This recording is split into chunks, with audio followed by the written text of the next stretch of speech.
Hello, dans cette vidéo, j'ai envie de vous parler d'un sujet qui est sur comment retrouver de l'information au sein de son entreprise, surtout quand l'entreprise grossit, quand on a beaucoup de va-et-vient dans son personnel, et comment les entreprises aujourd'hui utilisent l'IA, et notamment le client, pour capitaliser sur la documentation qu'ils ont en interne efficacement, et même quand ils n'ont pas des données très structurées et de toute taille. Avant toute chose, je me présente, je suis Alex, fondateur de Better People. On accompagne les entreprises dans leur stratégie IA. Et là, ce dont je vais vous parler, c'est comment on gère ce cas chez nos clients. Et c'est une pratique qui se démocratise dans l'écosystème. Donc, qui est de comment capitaliser sur sa base de connaissances. En fait, sur ce sujet, il y a une problématique forte. C'est qu'aujourd'hui, comment c'est géré? C'est souvent vos managers dans votre équipe, ceux qui sont là depuis le plus longtemps, qui se souviennent des projets que vous avez menés, des réussites, des échecs, et qui ont un peu cette compréhension de l'entreprise latente dans leur cerveau, et qui viennent orienter et donner les sources de données où on peut aller récupérer de l'information qui a été compilée sous diverses formes. Ça peut être dans des emails, ça peut être dans des présentations que vous avez faites pour vos clients ou en interne, dans des comptes rendus de réunion. Et souvent, cette donnée, elle est mal structurée dans les entreprises ou difficile d'accès. Et donc, on a les collaborateurs qui vont passer énormément de temps à aller chercher dans cette donnée. Et l'IA, grâce à ChatGPT, va changer un peu la façon dont on va chercher dans cette donnée et de la façon dont on va pouvoir capitaliser sur cette donnée. En fait, on va pouvoir faire des RAG, donc c'est Retrieval Augmented Generation, et derrière ce nom un peu barbare et qui peut sembler compliqué, on va juste mettre un moteur de recherche qui va envoyer ses résultats de recherche à ChatGPT et on va demander à ChatGPT, à partir des résultats de recherche, réponds à ma question. Et en fait, c'est aujourd'hui ce qu'on fait quand on a un moteur de recherche. Quand on a un moteur de recherche, on va avoir une recherche qui est souvent par mot-clé ou un peu plus poussée, qui va nous permettre de poser une question grâce à des mots-clés, avoir des résultats de recherche et on va chercher dans ces documents la réponse à notre question qu'on va se construire nous-mêmes. En fait, ça prend énormément de temps de traiter ces résultats d'information. Et grâce à des IA comme ChatGPT, on va pouvoir donner le résultat de ce moteur de recherche et faire ce travail d'analyse ensuite directement via ChatGPT. Et donc on va gagner beaucoup de temps parce qu'on va pouvoir poser des questions, analyser les résultats et sortir une réponse qui se base sur notre donnée et qui évite les hallucinations classiques de ChatGPT. Quand on a compris ça, le premier truc, ça va être de se dire bah, comment moi je peux travailler sur ma donnée. Est-ce que j'ai une taille suffisante pour pouvoir mettre en place ce genre de solution et où est-ce que je vais trouver de la donnée parce que ma donnée, elle n'est pas forcément structurée ou bien organisée. Et donc, ce qui est aussi intéressant avec ce changement de paradigme de ChatGPT, c'est qu'on va pouvoir travailler sur de la donnée non structurée. Comme je vous disais, ça peut être des comptes rendus de réunion qui sont dans des docs, dans des PPT, dans des PowerPoint, dans des fichiers open source qui sont sur un drive.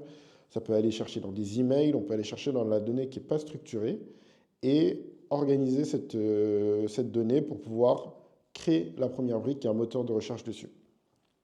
Sur le moteur de recherche, on va utiliser deux méthodes. On va utiliser dans un premier temps la recherche par mots-clés, full text, qui est la recherche classique. Et dans un second temps, on va utiliser la recherche par embeddings. Les embeddings, qu'est-ce que c'est? C'est un algorithme qui permet de créer des espèces de bibliothèques virtuelles qui sont mises dans un espace vectoriel. Donc nous, on vit dans un espace en trois dimensions. Et donc, il faut imaginer un algorithme de bibliothèque dans lequel vous pourriez donner tous vos documents, comme si c'était des livres, et que ça structurait la bibliothèque la plus efficace du monde. Et donc la bibliothèque la plus efficace du monde, ça met tous les livres qui parlent de la même chose au même endroit, et les livres qui parlent de sujets opposés à des endroits éparpillés dans l'espace, pour éviter que les gens qui sont sur des sujets différents se croisent et se gênent. Et derrière, une fois qu'on a cette bibliothèque, quand on a une personne qui veut se renseigner sur un sujet, elle va voir le bibliothécaire et il va y avoir le même algorithme qui va dire quel est votre sujet. Il va nous donner, sans comprendre les documents, sans parler la langue des documents, nous donner notre espace dans la bibliothèque pour aller chercher l'information et les livres qui sont pertinents pour nous. Ce qui est intéressant, c'est que ce procédé de faire des embeddings sur les documents, c'est agnostique de la langue. Ça veut dire que ça n'a pas d'attache à la langue, que ce soit en allemand, en anglais, en espagnol, en chinois. Les documents qui parlent des mêmes sujets vont se retrouver côte à côte.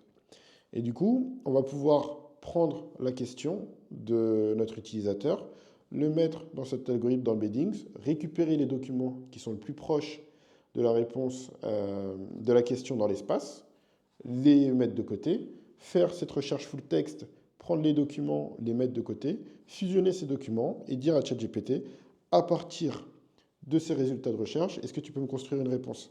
Et donc on va pouvoir faire des bases de données hyper spécifiques pour des sujets, par exemple en santé, en droit, en, euh, en politique, politique interne RH, sur des sujets très spécifiques ou des sujets aussi très généraux pour faire du support aux employés. Une fois qu'on a fait ça, on a ChatGPT qui va nous faire la réponse. Et vous allez me poser la question qui est de comment on peut créer ça dans son entreprise facilement. Aujourd'hui, il y a deux approches. Soit on peut faire une approche sur mesure, qui est ce qu'on propose, soit on peut souscrire à des SaaS, à des software as a service, donc des logiciels en ligne qui vous permettent d'indexer vos documents et après d'avoir toute l'interface pour répondre à vos questions. Nous, pourquoi on a décidé en tant qu'agence de faire du sur-mesure pour nos clients? C'est parce que souvent, ce qui est compliqué avec ces moteurs de recherche, ça va être toute la partie en amont conseil sur trouver les bonnes sources de données, connecter les bonnes sources de données, celles qui sont pertinentes pour les recherches que vous pouvez faire. Donc, ça veut dire qu'ils soient pertinentes pour les recherches et on ne va pas tout mettre pour éviter de faire du bruit et avoir de l'information qui serait pas fiable, on va dire. Donc il y a cette partie conseil en amont. Et ce qu'on a observé en l'implémentant chez nos clients, c'est qu'il y a aussi une partie formation pour aider les équipes opérationnellement à capitaliser sur ce moteur de recherche efficacement. Et en fait, sur cette partie formation, c'est vraiment là que se joue le succès de ces technologies, parce que si personne n'utilise dans l'entreprise, ça va être compliqué. Et ensuite, il y a une petite part sur le sur-mesure qui va permettre d'adapter les documents et le moteur en fonction des questions qui vont être posées par vos équipes et des documents d'entrée qui peuvent jouer de manière assez importante quand même sur la qualité de réponse. Donc, une des erreurs fréquentes qu'on observe, c'est que les personnes qui vont soit les recoder en interne, soit prendre des SaaS, soit travailler avec des agences, vont se concentrer sur la partie technologique, qui au final n'est pas si compliquée que ça. Aujourd'hui, ça commence à être bien documenté, il y a pas mal d'outils qu'ils font en open source. Et donc la difficulté n'est pas là, la difficulté est comment on accompagne le changement et comment on accompagne les équipes à utiliser ce genre de technologie opérationnellement et au quotidien pour avoir vraiment un levier sur votre documentation interne. Et aussi, pour le futur et pour améliorer la qualité de réponse, comment on va pouvoir réadapter aussi les outils qu'on utilise au quotidien pour qu'ils soient beaucoup plus compatibles avec l'utilisation de ce type de moteur de recherche. Et donc, pour conclure cette vidéo, euh, comment ça se matérialise grosso modo si on devait travailler ensemble? Eh ben, on va pouvoir vous accompagner sur la partie conseil en amont, travail sur les données que vous voulez mettre dans votre RAG, comment on va les structurer, vous donner aussi de l'éducation sur la méthode, que vous soyez au courant, en tout cas de manière vulgarisée, de tout ce qui va être implémenté. Ensuite, implémenter le moteur de RAG directement sur votre donnée, vos connecteurs. On va développer soit des interfaces dédiées, soit vous avez des abonnements ChatGPT ou Copilot et on va intégrer ce moteur directement dans vos interfaces IA génératives, même si vous avez un ChatGPT dédié, par exemple, sur mesure. Et aussi, on va essayer de développer toutes ces technologies qui seront soit sur vos serveurs, soit sur des serveurs, la plupart du temps, Azure, pour avoir des serveurs en France et pouvoir respecter le RGPD assez facilement. Et nous, on propose de faire ces accompagnements sur des prix qui commencent à 10 000 euros. Donc, c'est les prix d'entrée qu'on a pu faire avec nos clients qui vont vous permettre d'avoir à la fois cette partie conseil, cette partie technique, implémentation et mise en production, et la partie formation. Et après, en fonction de vos besoins, on va pouvoir réadapter les budgets, augmenter s'il y a des besoins qui sont beaucoup plus importants que les besoins de base, mais qui vous permettrait de capitaliser au final sur la connaissance interne de votre entreprise, capitaliser sur ces années d'expérience qui sont documentées, mais qui aujourd'hui sont de la donnée dormante dans vos systèmes, et donc de pouvoir utiliser l'IA générative sur ces leviers-là. Si c'est quelque chose qui vous intéresse, n'hésitez pas à me contacter par email alex@betterpeople.studio ou par LinkedIn directement pour qu'on puisse échanger soit sur une implémentation, soit sur vos projets, sur vos problématiques, et que vous puissiez avoir du recul sur ce qui est bien ou pas bien à faire sur ces sujets-là. Je vous souhaite une bonne journée et à bientôt. Salut!